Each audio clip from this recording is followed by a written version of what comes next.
এসএসসিতে শতভাগ জিপিএ 5 পেয়ে এবারও দেশসেরা ফলাফল অর্জন করেছে নরসিংদীর নাসিমা কাদির মোল্লা হাই স্কুল অ্যান্ড হোমস।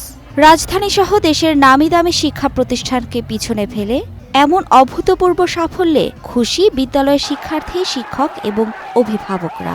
আমরা অনেক খুশি হয়েছিলাম, কারণ আমরা অনেক কঠিন পরিশ্রম করেছি, যার কারণে আমরা 100% জিপিএ 5টা পেয়েছি। আমাদের শিক্ষক, আমাদের সভাপতি মহোদয়, এমনকি বিশেষভাবে বলতে গেলে আমাদের পিতামাতার অক্লান্ত পরিশ্রম এবং তাদের নিরন্তর কর্মপ্রচেষ্টার ফলে আমরা এই অর্জন করতে সক্ষম হয়েছি। সবাই যেহেতু এ প্লাস পেয়েছে, তার উপরে মনে করেন আর কিচ্ছু নাই।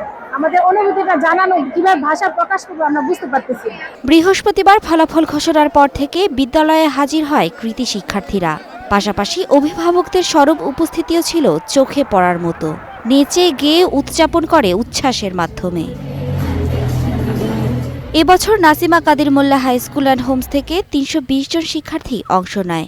এর মধ্যে ৩২০ জন শিক্ষার্থী জিপিএ 5 পেয়ে উত্তীর্ণ হয়। ফলে নরসিংদীর এই বিদ্যালয়টি জেলার গণ্ডি পেরিয়ে সারা দেশের সেরা প্রতিষ্ঠানের সুনাম অর্জন করেছে।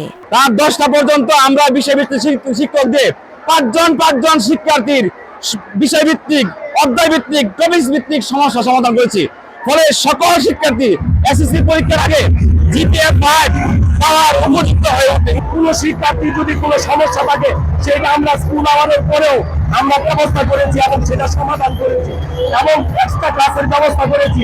শিক্ষকদের অক্লান্ত পরিশ্রম ছিল। এদিকে প্রতিষ্ঠার পর থেকেই ধারাবাহিক সাফল্য অর্জন করায় সংশ্লিষ্ট সকলকে ধন্যবাদ জানিয়ে ফাউন্ডেশনের চেয়ারম্যান আব্দুল কাদির মোল্লা জানিয়েছেন, কঠোর নিয়মানুবর্তিতা এবং পরিশ্রম করলে দেশের যে কোনো প্রতিষ্ঠান সফলতা অর্জন করতে সক্ষম। আজকের এই ফলাফলের পিছনে সত্যিকার অর্থে আমাদের কিছু বিশেষ পরিক্রমা কাজ করে। আমরা কিছু বিশেষ তদারকি নেই, যেমন পিছিয়ে পড়া, দুর্বল, অমনোযোগী শিক্ষার্থীদের জন্য আমরা 2-3টা ভাবে এখানে নার্সিং করি।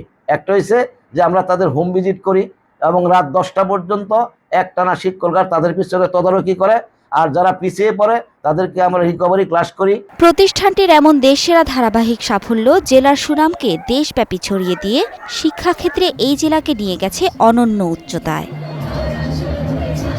Mithila Anjum, star news.